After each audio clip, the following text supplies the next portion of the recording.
தமிழ்நாட்டை பொறுத்தவரையில கடந்த 2019லேருந்து திமுக ஒரே நெரேட்டிவ் தான் ஃபாலோ பண்றாங்க. பிஜேபி எதிர்ப்பு, பிஜேபி ஆபத்து, பிஜேபி வந்துறக்கூடாது, பிஜேபி குறுக்கு வழியா வருது.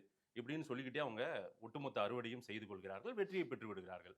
இந்த முறையும் அதே ஃபார்முலா தான். நேற்றைக்கு நாள் முழுவதும் அறிவு திருவிழாலாம் நடத்தியிருக்காங்க. ஒட்டுமொத்தமும் பிஜேபி எதிர்ப்பு நெடி தான் அங்கு அதிகமாக பேசப்பட்டது.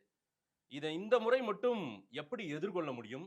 பிஜேபி, அதிமுக கூட்டணி. உங்க சர்வேவை நான் பார்த்துட்டு வந்ததுனால எனக்கு தெரியும். நீங்க வந்து திமுக கூட்டணி 36%, அதிமுக கூட்டணி, அதிமுக, பாஜக கூட்டணி 39%. 3% அதிகமா சொல்றீங்க. ஆட்சியை பிடிக்குன்ற மாரி சொல்றீங்க. இந்த கூட்டணி. முதல்ல கூட்டணியே இன்னும் முடிவாகல. ஆனா நீங்க அக்டோபர் மாதம் எடுத்த சர்வேவ இப்ப வெளியிடுறீங்க. எதிர்ப்பு நெடி இங்க ஓவரா இருக்கிறதுனால தான் மீண்டும் அதே ஃபார்முலாவை பயன்படுத்துறாங்க திமுக கூட்டணியினர். திமுக முக்கியமா. அவங்க அத தான் மையப்பொருளா எடுத்து பணியாற்றுறாங்க.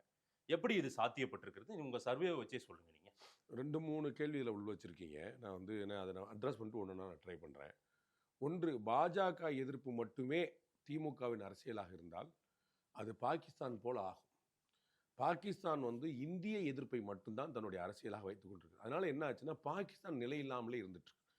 அந்த நாட்டுக்கான ஒரு வளர்ச்சி, அந்த நாட்டுக்கான ஒரு முன்னேற்றம் அப்படிங்கிறதே இல்லாம, இந்தியாவை பூச்சாண்டி காட்டி இந்தியா பண்ணிடுவாங்க, இந்தியா பண்ணிடுவாங்க, இந்தியா பண்ணுவாங்கன்னு சொல்லி காஷ்மீர் பண்ணி, அதனால அவர்கள் சாப்பாட்டு கூட வழி பண்ணாம அணுகுண்ட தயாரிச்சுட்டு இருக்கிறாங்க. அந்த மாரி போய் நின்னா.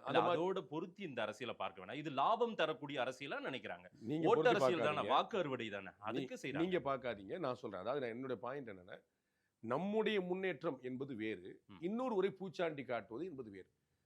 இன்னைக்கு இந்திய கம்யூனிஸ்ட் கட்சியுடைய மாநில செயலாளர் திரு வீரபாண்டியன் என்ற பேட்டி இன்னைக்கு பப்ளிஷ் பண்றோம் நாங்க நீங்க பேசிட்டு இருக்கிற தருணத்துல.